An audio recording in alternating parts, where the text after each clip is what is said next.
तो पुण्यात्माओं, कहने का भाव ये है कि दास जो आज प्रसंग आपके समक्ष स्पष्ट करना चाहता है, एक विषय स्पष्ट करना चाहता है कि परमात्मा की प्राप्ति,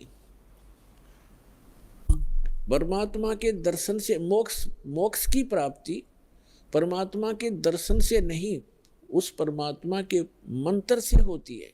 पहले तो ये प्रसंग स्पष्ट करते हैं कि अमरनाथ की स्थापना कैसे हुई।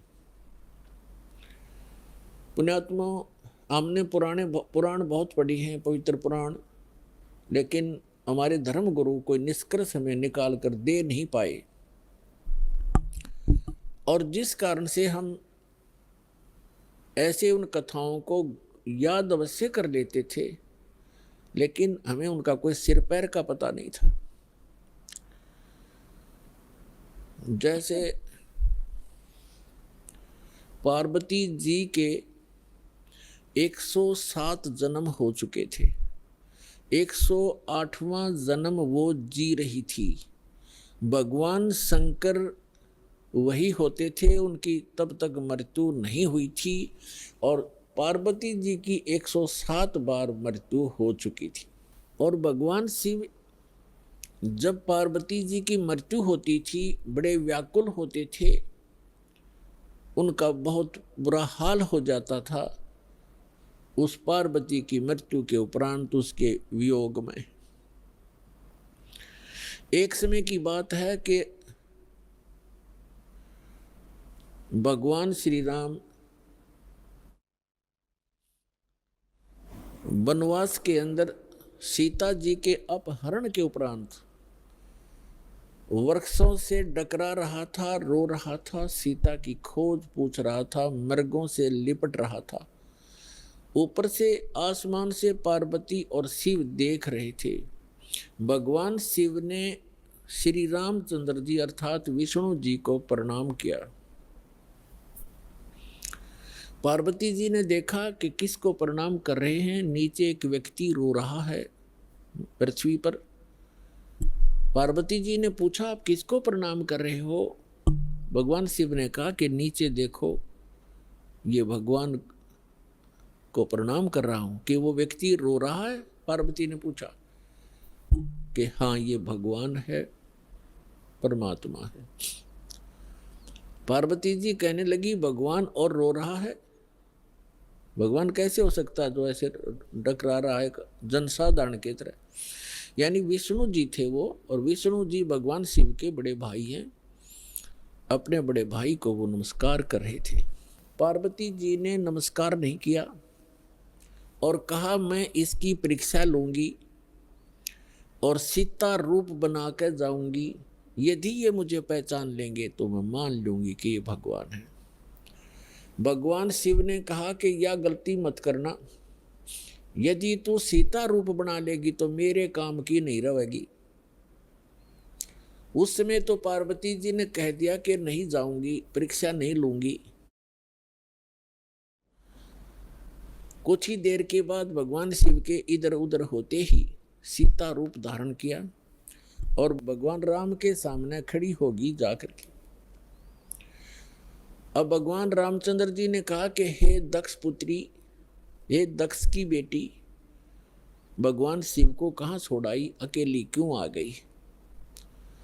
इस बात से वो इतना शर्मिंदा होगी कि फिर प्रणाम किया कि भगवान शिव आपको ठीक ही प्रणाम कर रहे थे, आप तो सचमुच जानी जान हो। अब देखो पुण्यात्माओं, इस काल के जाल को समझना।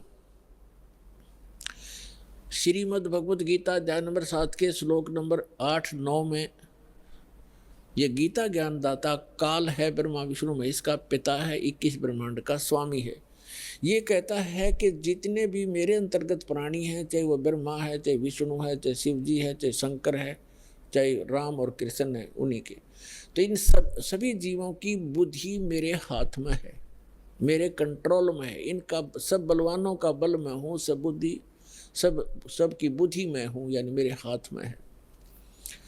अब देखो, इस काल ने उस समय तो भगवान श्री राम की बुद्धि ऑन कर दी, जिस समय पार्वती को पहचान लिया कि सीता नहीं है तू, और उधर से अपनी पत्नी का पता नहीं उसको, उसने कौन उठा ले गया, तो खाक जानी जान था यो। तो ये सब खेल इस काल के हाथ में है। जैसे जब महाभारत का युद्ध करवाना था उस समय अर्जुन में ताकत दे दी, एक कब मारा था तीर 20 में का निकल जा था, नरसंहार करवा दिया, उसका बैड अकाउंट बनवा दिया। फिर वही अर्जुन जिस समय भगवान श्री कृष्ण जी की मृत्यु हो गई थी और सभी यादव भगवान श्री कृष्ण का पूरा कुल आपस में लड़का मर गया था, कटके कत्लेआम कर दिया था। 56 करोड़ यादव दुर्वासा जी के श्राप से आपस में लड़ मरे थे। कोई नर यादव शेष नहीं था उस द्वारकापुरी में, कैर टूट गया। उस समय श्री कृष्ण जी के आदेश अनुसार अर्जुन उन गोपियों को, वहां की सभी औरतों को लेकर वापस आ रहा था इंद्रप्रस्थ। रास्ते में वही धनुष जिससे महाभारत का युद्ध जीता था, वही धनुष उनके साथ था। रास्ते में भीलों ने, जंगली लोगों ने अर्जुन को पीटा और उनके गहने तोड़ ले गए, सारी औरतों के, कुछ एक औरतों को भी ले गई, और अर्जुन का हाथ नहीं उठा। उस समय अर्जुन रो रहा है कि कृष्ण बड़ा छलिया था, इसने जब युद्ध करवाना था तब तो मुझे शक्ति दे दी, अब वही। तो यहाँ परमात्मा कहते हैं, भोले आदमियों तुम कहते हैं मूल लहे ना मूर्खा, गिनते हैं क्यों डारे। मूल लहे ना मूर्खा, ये गिनते हैं क्यों डार, कि तुम इस जड़ से परिचित नहीं हो, इस सारे एपिसोड का जो भी महाभारत वगैरह हुए हैं, इसकी मूल कौन था? ये काल था। ये काल है, जब इसने अपना उल्लू सीधा करवाना तो पावर दे देता है, जब उसकी ब्रेन मटी होनी है छोड़ देता बाढ़ में जाओ। तो अर्जुन खड़ा खड़ा पिट रहा है। तो कहने का भाव ये है कि अब एक ही आज के सत्संग में आपको काल का बहुत सा जाल समझ में आओगा, और जिन पूजाओं को हम किया करते थे वो भी एक काल जाल ही आपको स्पष्ट होगा। अब क्या हुआ, पार्वती जी वापस आ गई कैलाश पर्वत पर अपने महल में। उधर से भगवान शिव की बुद्धि खोल दी काल ने, और उसके मन में ये पक्का हो गया कि यह अवश्य परीक्षा लेकर आई है। भगवान शिव ने पूछा कि पार्वती परीक्षा ले आई? तो झूठ बोल दिया पार्वती ने, परीक्षा नहीं ली अविनाशी, परीक्षा में ना गई कितना भी। तो भगवान शिव की वह बुद्धि खोल दी, उसने देखा वो अपनी दिव्य दृष्टि से सचमुच ये जाके आई है। तो भगवान शिव ने पार्वती जी से पति पत्नी का नाता तोड़ दिया, रहते वहीं पर, लेकिन उनसे वो पति पत्नी वाला व्यवहार बंद कर दिया। वो जान गई अपनी गलती से कि मेरी गलती से सारा काम हुआ है। भगवान शिव ने बताया कि आपने मेरी मां का रूप बना लिया, क्योंकि भगवान विष्णु उनके बड़े भाई हैं और लक्ष्मी उनकी, विष्णु जी की पत्नी यानी बड़े भाई की पत्नी, भाभी, माँ के तुल्य मानी जाती। तो उसने कहा कि तूने मेरी माँ का रूप बना लिया, मेरी भाभी का रूप बना लिया, इसलिए तू मेरे लिए पत्नी रूप में स्वीकार्य नहीं रही। तो उधर से पार्वती ने एक दिन देखा, 2 दिन देखा, 10 दिन, 1 साल, वह दुखी होगी। और जब बच्ची दुखी हो जाती है तो कहाँ आश्रय तकती है, अपने पीहर जाती है माता पिता के यहाँ। अब माता पिता के यहाँ गई, लेकिन माता पिता उससे अक्षुब्ध थे पहले से ही। क्यों? क्योंकि उसने अपनी मर्जी से विवाह किया था भगवान शिव से। उसका पिता दक्ष बिल्कुल खुश नहीं था शिव जी से ब्याह करके। अब वो अपनी मर्जी से विवाह करके आई थी, दक्ष दुखी थे उससे। उधर राजा दक्ष ने उसी समय एक यज्ञ कर रखी थी, एक धार्मिक अनुष्ठान कर रखा था अपने घर में। और धार्मिक अनुष्ठान के अंदर एक ऐसा इन ब्राह्मणों ने, गुरुओं ने बना रखा है कि धार्मिक अनुष्ठान करे तब सारी लड़कियों को, उनके पतियों को यानी अपने दामादों को भी आमंत्रित किया जाता है, और भी गणमान्य व्यक्तियों को, साधु संतों को भी आमंत्रित किया जाता है। तो पार्वती जी की जो अन्य बहनें थी उनके पति भी आए हुए थे, वो बहनें भी आमंत्रित की हुई थी, लेकिन पार्वती को आमंत्रित नहीं किया था, ना शिव को बुलाया था, क्योंकि राजा दक्ष उनको उनकी शक्ल भी देखना नहीं चाहते थे। जब पार्वती अपने घर पहुंची तो क्या देखा, वहाँ हवन हो रहा है, यज्ञ हो रही है, और जितने भी रिलेटिव थे सभी आए हुए हैं, सभी बहनों के पति भी आए हुए हैं, और उनके यथाचित उस यज्ञ में आसन लगाए हुए हैं, और प्रत्येक दिन प्रतिदिन उनका हिस्सा निकाला जाता था। जैसे ब्राह्मण लोग कहते हैं, आपने देखे होंगे, फेरे करते से मैंने कहा 5 यहाँ धर दे, 11 वहाँ रख दे। तो ऐसे ही क्या करते हैं कि इतने रुपए अपने दामादों के रख दो, तो उनका हिस्सा रखा हुआ था प्रत्येक के आसनों के पास। और पार्वती सब पूरे मंडप में घूम के अपनी माँ के पास आ गई, और ना दक्ष उनसे मुख से बोला कि आजा बेटी, और बेटी माँ के पास ही अपना दुख रोया करती है। अपनी माँ के पास जाके कहने लगी, माँ आपने यज्ञ कर रखा है, धर्म यज्ञ कर रहे हो, और हमारे को आपने आमंत्रित नहीं किया, क्यों नहीं किया? और न ही, और ऐसा भी था कि जैसे किसी बहन का कोई पति नहीं आया है, उपस्थित नहीं हो पाया किसी कारण से, तो उसका आसन लगा रखा है और उसके लिए फी प्रॉपर उसका हिस्सा भी रखा हुआ है।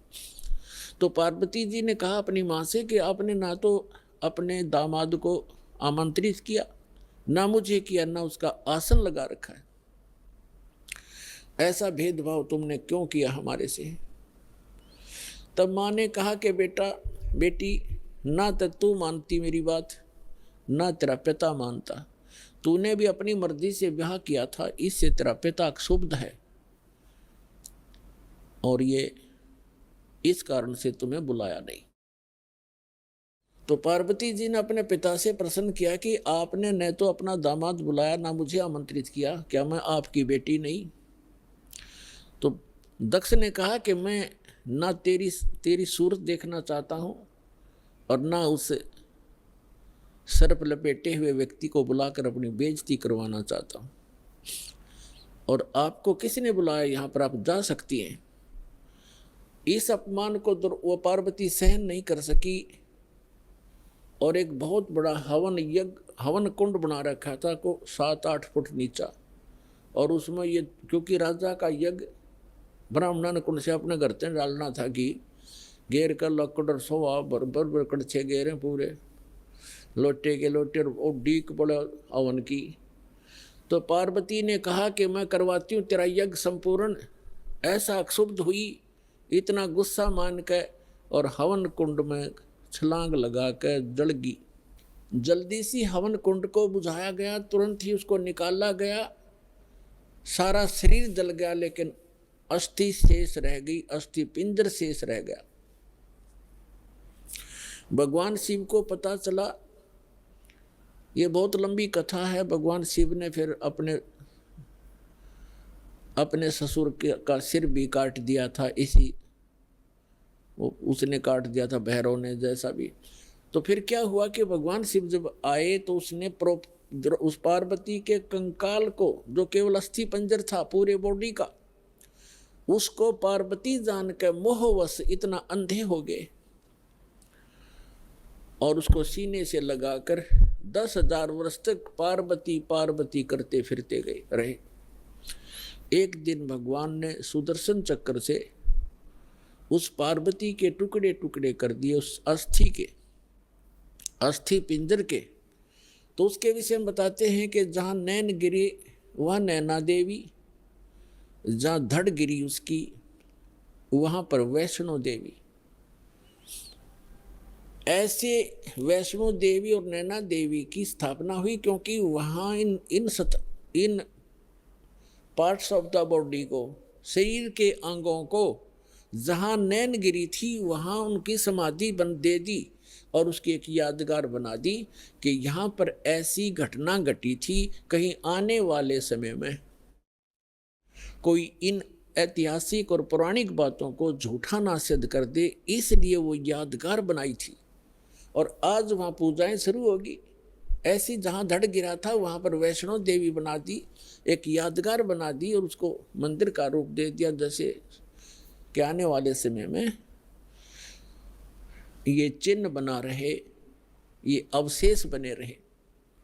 इस प्रकार ये हमारे धार्मिक तीर्थ बने। हम फिर जाने लगे, वहाँ श्रद्धा से मत्था टेकने लगे, चढ़ावा दान दक्षिणा करने लगे, फिर पुजारी बैठा दिए, अब वहीं घंटी बजा के हम कल्याण मोक्ष समझने लगे। तो अध्यात्म ज्ञानहीनता के कारण हम ऐसा कर रहे थे, ये डले ढो रहे थे।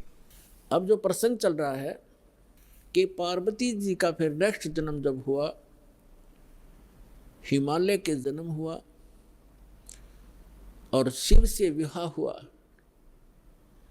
और भगवान शिव क्या करते थे कि जितनी बार भी पार्वती की मृत्यु हुई, उनके कंकाल को यानी रूंड को, इस हड्डी के सिर के ऊपरले हिस्से को वो निकाल लेते थे और उसको एक धागे में डाल करके रखते थे, ताकि वो गिनती करते थे कि कितनी बार इसकी मृत्यु होगी। 107 कंकाल सिर के भगवान शिव ने टांग रखे थे डोरी में, रस्सी में। और पार्वती पूछा करती थी कि ये क्या है, तो शिव जी टाल मटोल कर दिया करते थे कि ये मेरा कुछ अपना अनुष्ठान है, तू मत बोल। भगवान शिव ने बहुत बार पार्वती जी से कहा था कि आप भक्ति किया करो, देखो मैं भी करता हूं। तो पार्वती जी कहा करती थी कि मुझे तो भगवान मिल गए हैं, आप देवों के देव महादेव हो, मुझे क्या जरूरत है भक्ति करने की। भगवान शिव बहुत समझाया करते थे कि जीव को भक्ति अवश्य करनी चाहिए, साधना करनी चाहिए, उस परमात्मा की भक्ति करो। लेकिन पार्वती के गला या बात उतरा नहीं करती। पुण्यात्माओं, जिस प्राणी को सुख गणा है वो सुख इस प्राणी का महादुश्मन है। कबीर साहब कहते हैं, सुख के माथे पत्थर पड़ो जिसते नाम हृदय ते जावे, और बलिहारी व दुख के जो पल पल नाम रटावे। तो पार्वती को इतना सुख था, सभी देवी देव हाथ जोड़ा करते थे और सर्व ऐश्वर्य उपलब्ध थे, तो उसने क्या जरूरत थी भक्ति करने की। तो इसलिए भगवान शिव के पास जो मंत्र था वो स्वयं जाप करते थे, वो पार्वती जी को मंत्र बताया नहीं। एक दिन भगवान शिव सैर सपट्टे को गए हुए थे बाहर, पीछे से नारद जी आ गए और नारद जी बोले कि हे माता, आप जन्म और मरण के दुख को सहन कर रही हो और आपके घर में एक ऐसी अनमोल वस्तु है जिसके सेवन करने से आपका ये जन्म और मृत्यु मिट सकता है। तो पार्वती जी ने पूछा कि भाई नारद, ऐसी कौन सी वस्तु है, मुझे तो मालूम नहीं।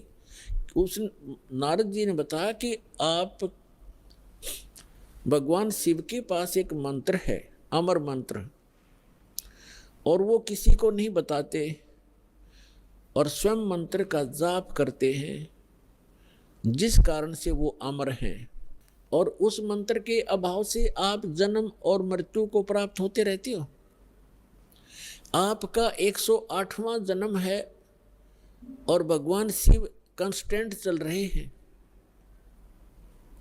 और ये जितने भी ये कंकाल टंगे हुए हैं सिर के, रूंड तेरे, ये आपके हैं। आप 107 बार मर चुकी हो, 107 बार ही आपने भगवान शिव को ही वर रूप में चुना है।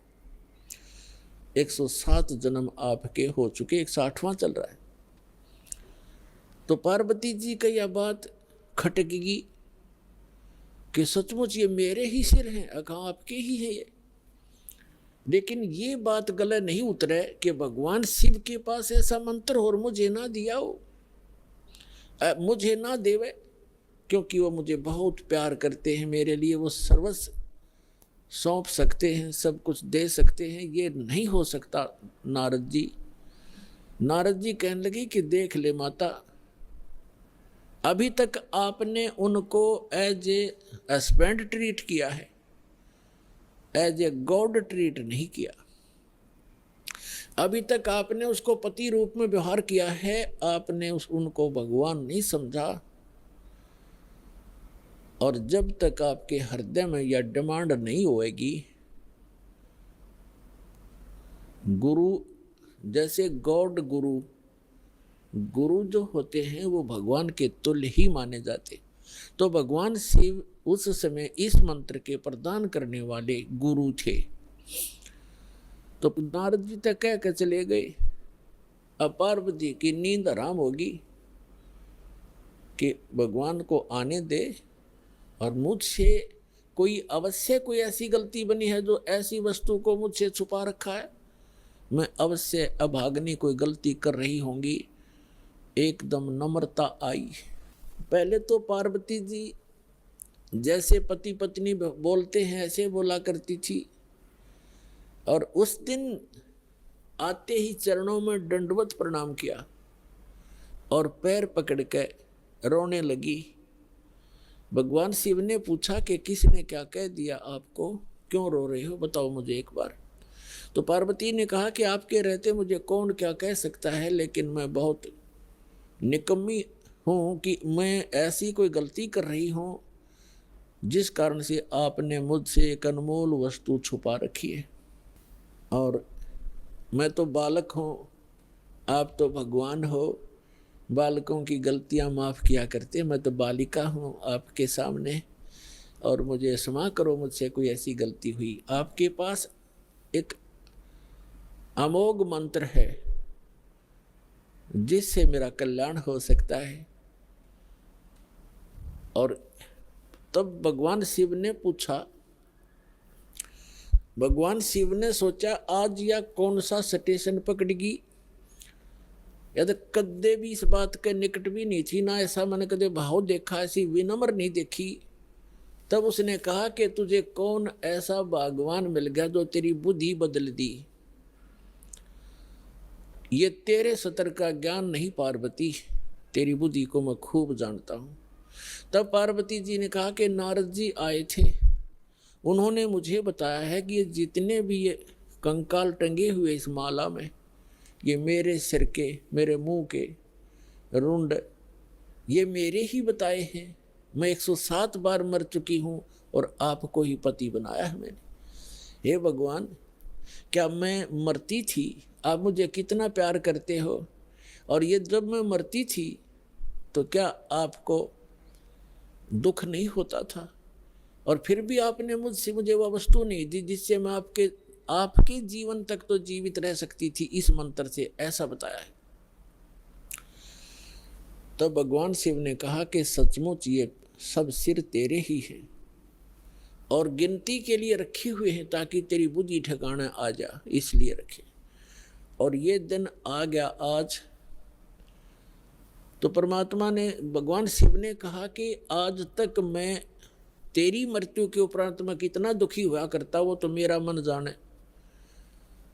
जैसे उन्होंने बताया कि एक बार राजा दक्ष के यहाँ तू मृत्यु को प्राप्त हुई थी, और तेरे उस अस्थि पिंजर को लिए मैं 10,000 वर्ष तक सीने से लगाए फिरा करता।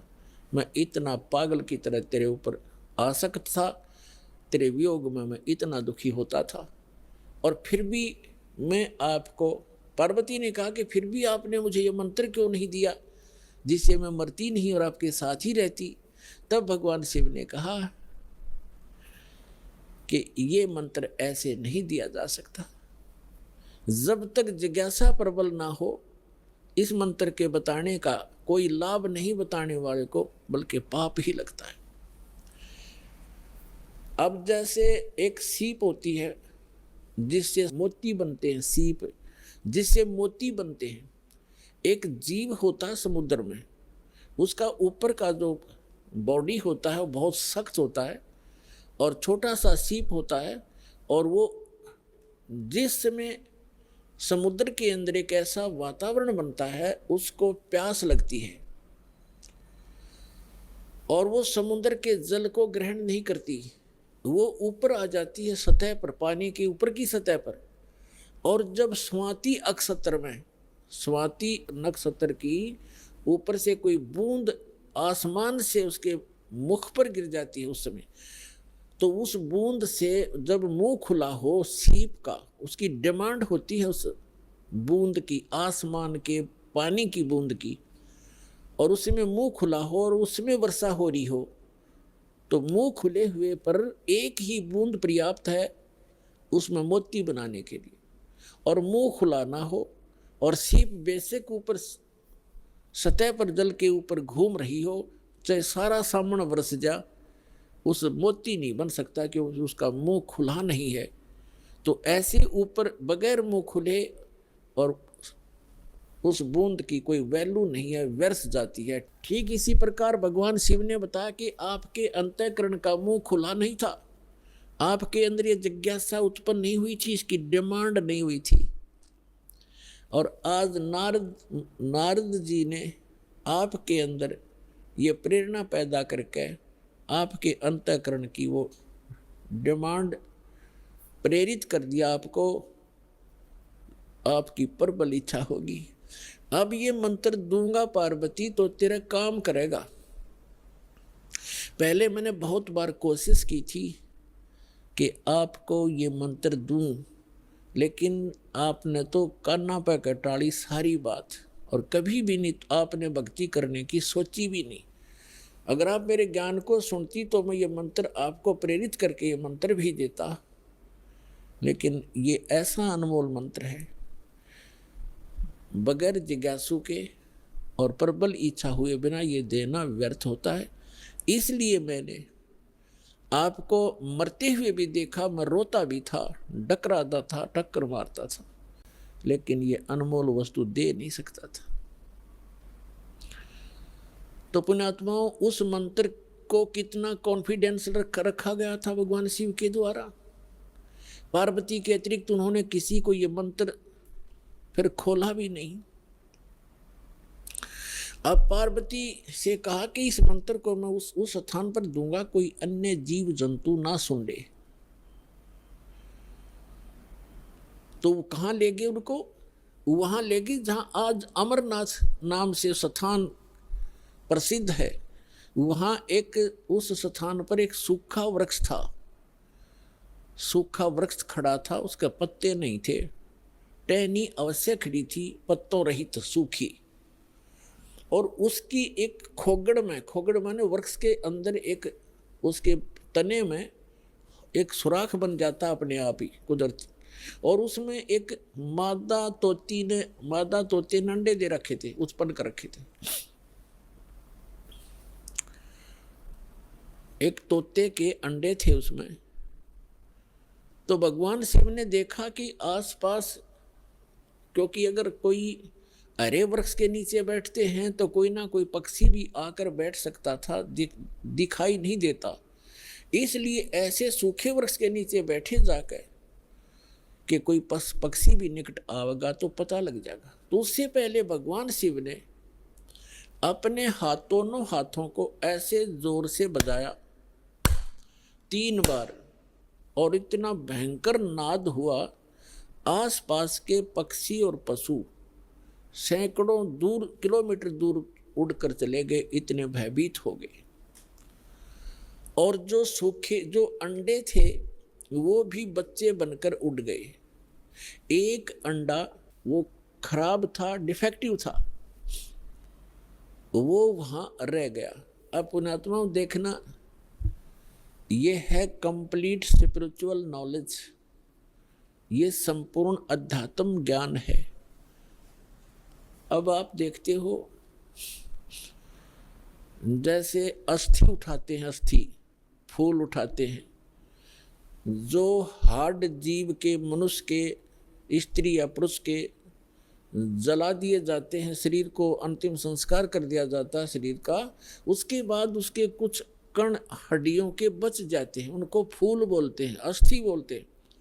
उनको वहां से उठाया जाता है उस राख से, और कहाँ डाल के आते हैं? गंगा में, दरिया में। क्यों डालते हैं?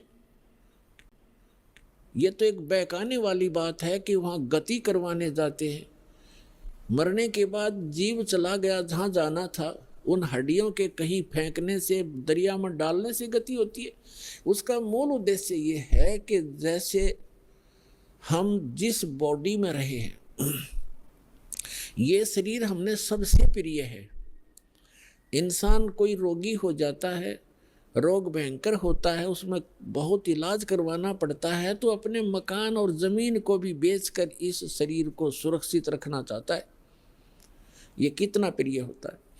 और इसको छोड़कर जब ये प्राणी जाता है, पहले ये ऊपर ले जाया जाता है, वहाँ तपस्शिला पर इसको भूना जाता है, इसके अंदर से गंध निकालकर फिर इस जीव को फेंक दिया जाता है।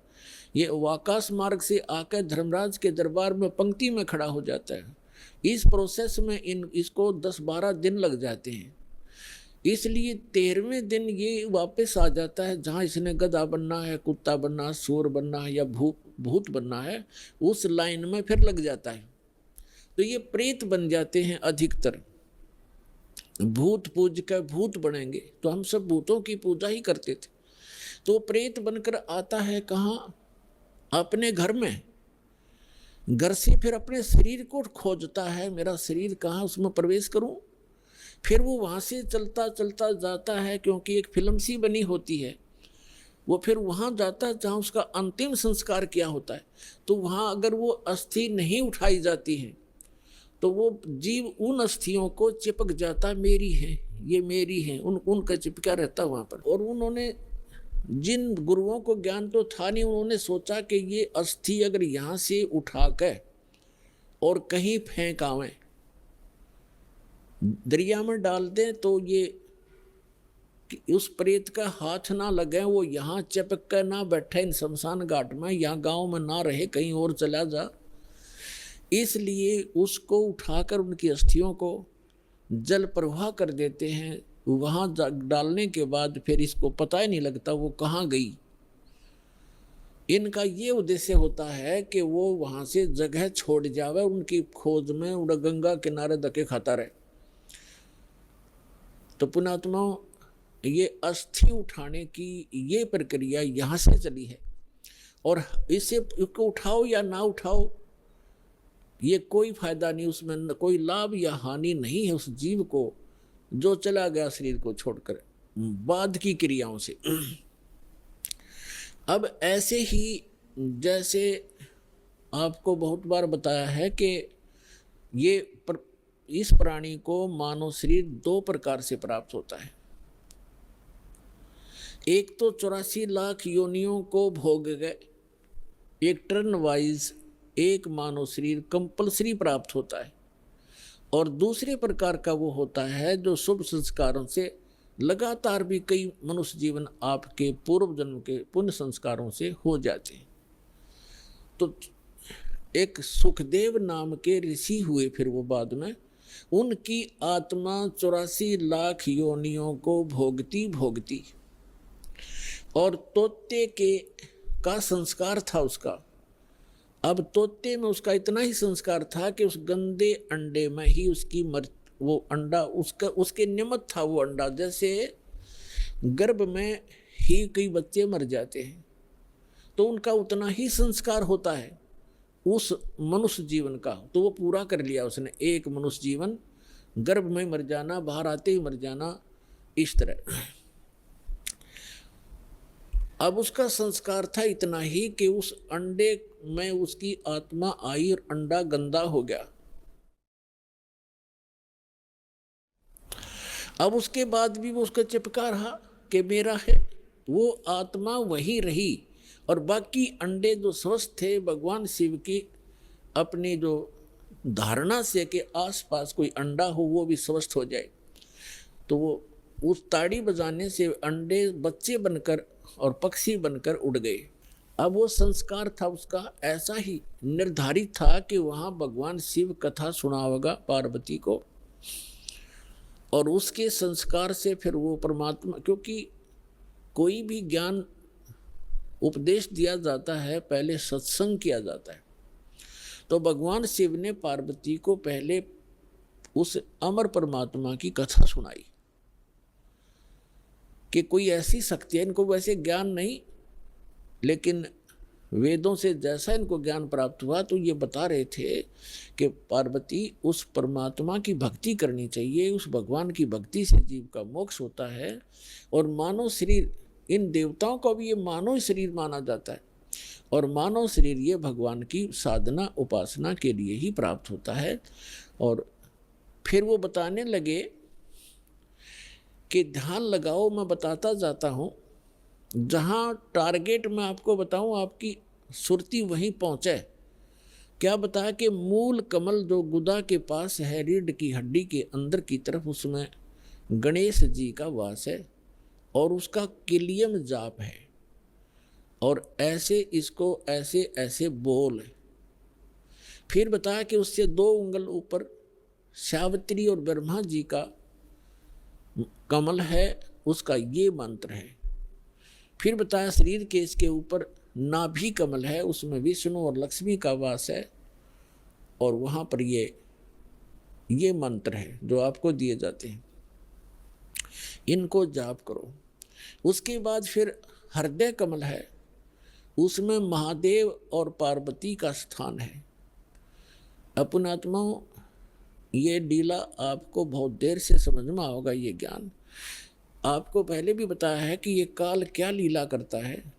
ये एक ब्रह्मांड के सर्वोपरि शिखर में, चोटी में, वहाँ 3 स्थान बनाकर रहता है, और वहाँ 3 ही रूप धारण कर लेता है, और वहाँ इस दुर्गा के ये 3 ही रूप बनाकर अपने साथ रखता है। जैसे एक एक रजोगुण प्रधान क्षेत्र है, उसमें स्वयं ये चतुर्मुखी रूप धारण करके सावित्री रूप बनाकर अपने साथ रखता है।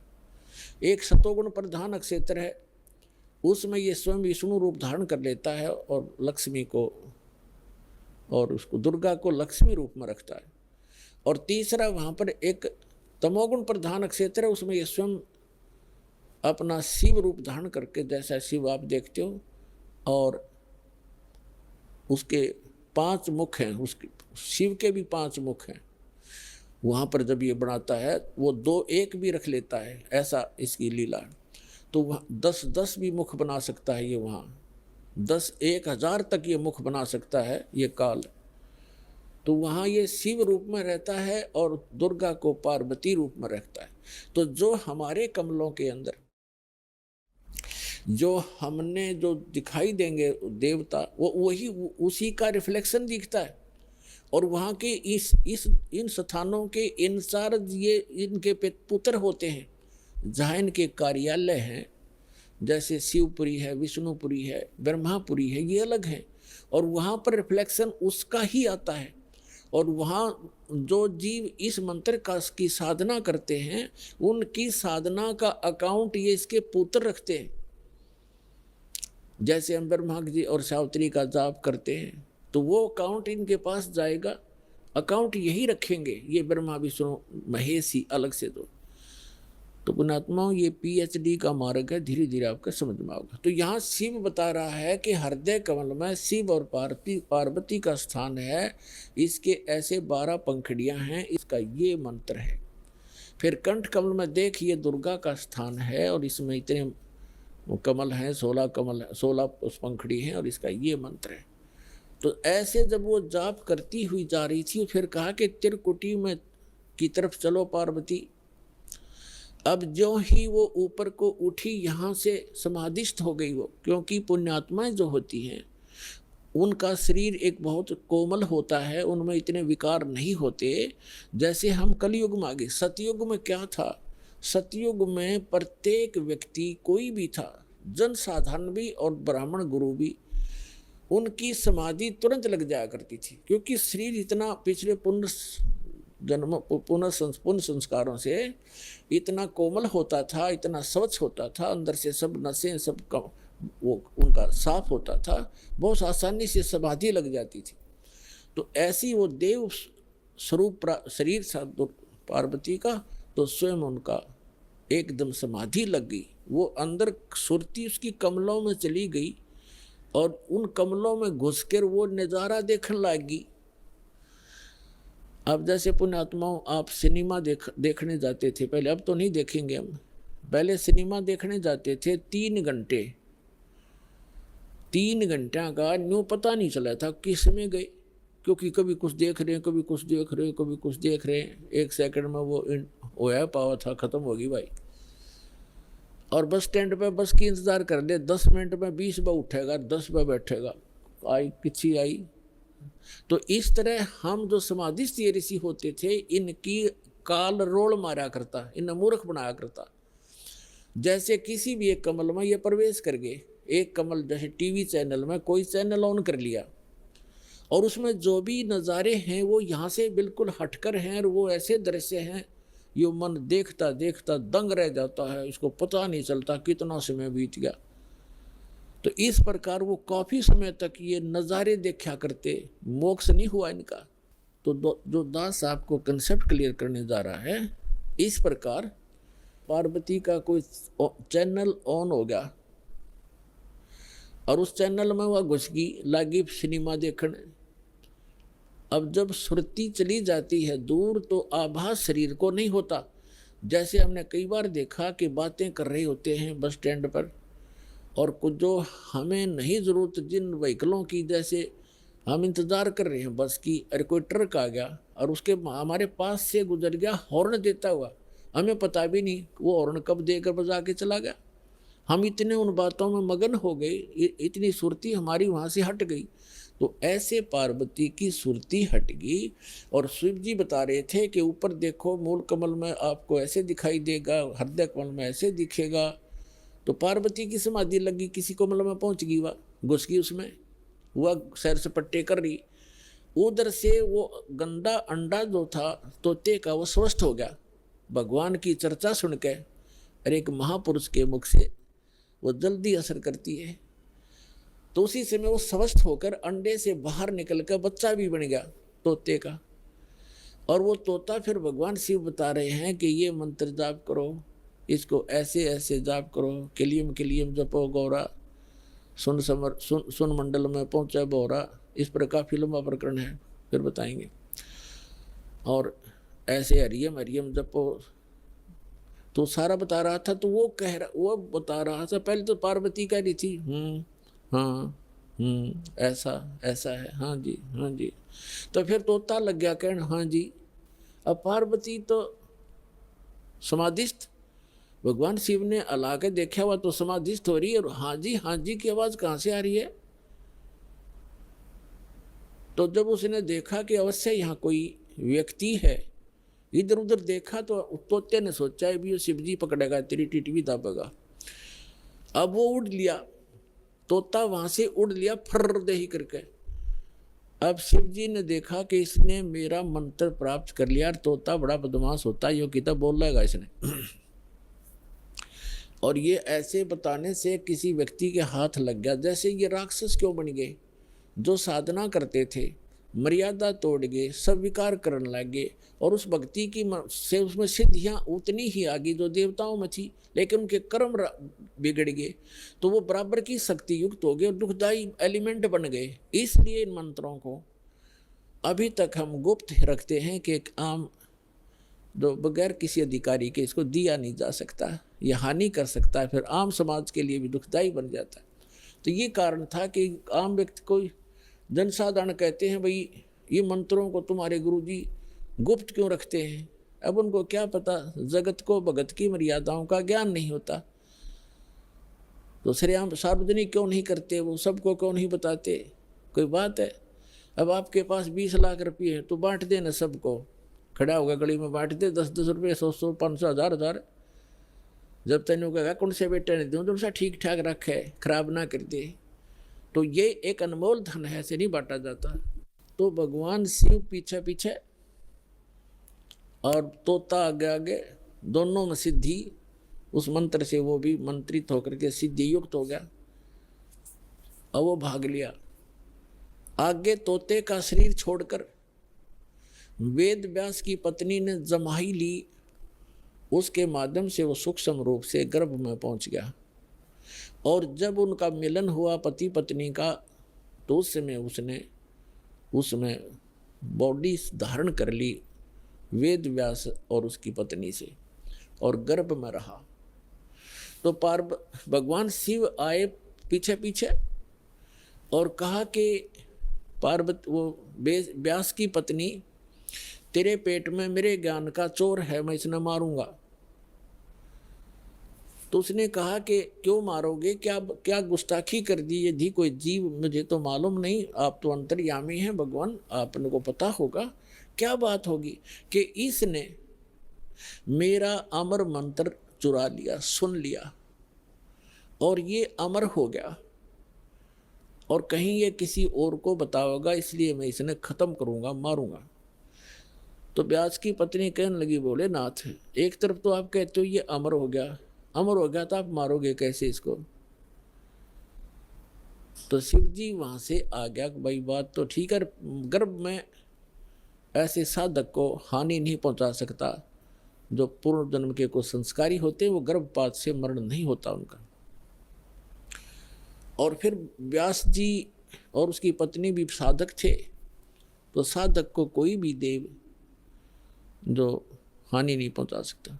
तो भगवान शिव वापस आ गया। अब कहने का भाव ये है दास का कि पार्वती जी को वो मंत्र मिला भगवान शिव से, कहा जहां पर आज हम एक अमरनाथ का मंदिर मानते हैं, अमरनाथ मानते हैं, और वहां अपने कल्याण के लिए हम वहाँ दर्शनार्थ जाते हैं कि हमारा मोक्ष हो जाएगा। अमरनाथ पर जाने से नहीं, अपने आत्माओं वो मंत्र से मोक्ष हुआ पार्वती का, उस अमरनाथ से नहीं। अमरनाथ एक स्थान है जहाँ पार्वती जी को वो अनमोल मंत्र प्राप्त हुआ था।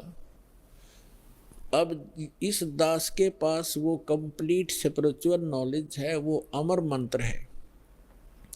ये अमर मंत्र जो भगवान शिव ने पार्वती जी को दिया, ये तो इतना अमर है, जब तक शिव रहेगा पार्वती की मृत्यु पुनः नहीं होगी, और एक दिन पार्वती भी मरेगी, शिव भी मरेंगे, ये अविनाशी नहीं है।